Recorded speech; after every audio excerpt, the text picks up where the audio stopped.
Notice పైన కేవలం ఆమె ఇచ్చినటువంటి కంప్లైంట్లో ఆధారాలు సమర్పించాలంటూ కూడా ఇప్పటికే నార్సింగ్ పోలీసులు నోటీస్ ఇవ్వడంతో మొత్తం ఆమె దగ్గర ఉన్నటువంటి దాదాపు 170 ఫోటోలతో పాటు టెక్నికల్ ఎవిడెన్స్ అన్నింటినీ కూడా నార్సింగ్ పోలీసులకు అప్పగించడం జరిగింది. ప్రస్తుతం నార్సింగ్ పోలీసులకి మరొక ఫిర్యాదు చేయడం జరిగింది.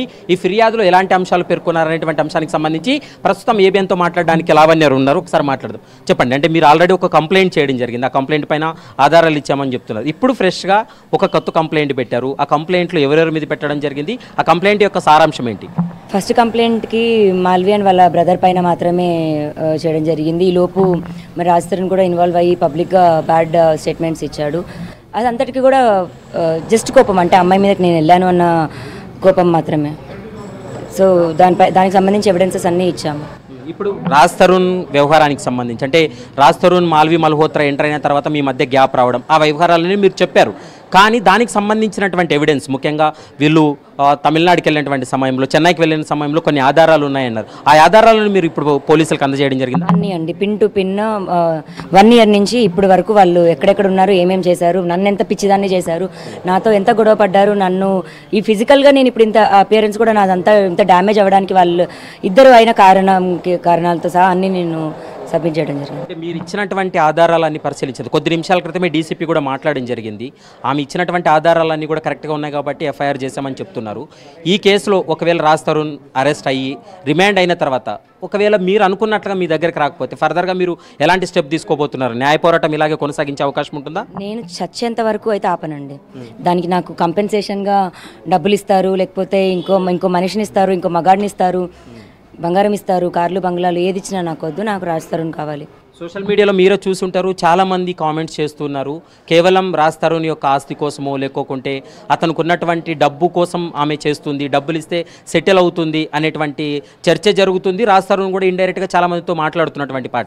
ఈ విషయానికి మీరు రాజ్ తరుణ్ సూటిగా ఏం చెప్పాలనుకుంటున్నారు? అంటే మరి అతను మగాడు కదండి, అతను సంపాదిస్తున్నాడు, మరి అతను నమ్ముకొనే ఉన్నాము, మరి మేము ఎలా తినాలి, ఎక్కడ తినాలి? నేను నా కుక్క పిల్లలకి ఫుడ్ తినడానికి, మేము అందరం ఫుడ్ తినడానికి అండ్ మేడ్ శాలరీతో కలిపి నేను 20,000 అడిగానండి. పోయిన నెల కూడా ఇవ్వలేదు. నేను ఆల్రెడీ నా ఫ్రెండ్ దగ్గర నేను తీసుకున్నాను.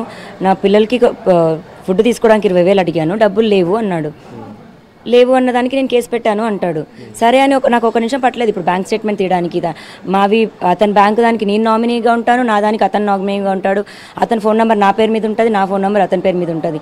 డిజిటల్ ఎవిడెన్స్ తీయడానికి నాకు 1 మినిట్ పని. మాల్వి మల్హోత్రాకి ఓన్లీ ఇక్కడ నుంచి అతను ఫ్లైట్ ఎక్కడానికి నెల ఖర్చు తనకు 4-5 lakhs అవుతుంది. తనకి మేకప్ దగ్గర నుంచి అన్ని తను ఎంత కొనిస్తున్నాడు అన్ని కూడా అన్నీ ఉన్నాయి. కేవలం మీ క్యారెక్టర్ని దెబ్బతీసే విధంగా మాత్రమే అంతే. 100 ఇప్పుడు వదిలించుకోవడానికి ఎక్కడికైనా వస్తాడు, ఏవైనా తీస్తాడు. అతని దగ్గర 1-2 ఉండొచ్చు. రిలీజ్ చేసుకోమనండి, ఏదైనా చేసుకోమంటే నేను ఎక్కడికైనా వెళ్తాను, ఏదైనా ప్రూవ్ చేసుకుంటాను.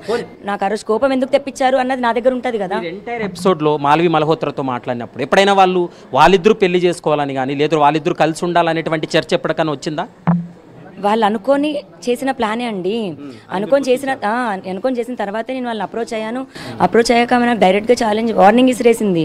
సో ఇప్పుడు మీరు ఫైనల్గా ఆల్రెడీ మీ దగ్గర ఉన్నటువంటి ఆధారాలన్నీ కూడా నార్సింగ్ పోలీసులకి ఇచ్చారు, వాళ్ళు ఎఫ్ఐఆర్ కట్టారు. ఖచ్చితంగా 2-3 రోజుల్లో నోటీసులు కూడా ఇస్తామని పోలీసులు చెప్తున్నటువంటి మాట. మీరు ఫైనల్గా మాల్వి మల్హోత్రాకి కానీ లేకపోతే రాజ్ తరుణ్కి కానీ ఏం చెప్పాలనుకుంటున్నారు? నేను ఈ ఫైట్ అయితే అసలు ఆపనండి.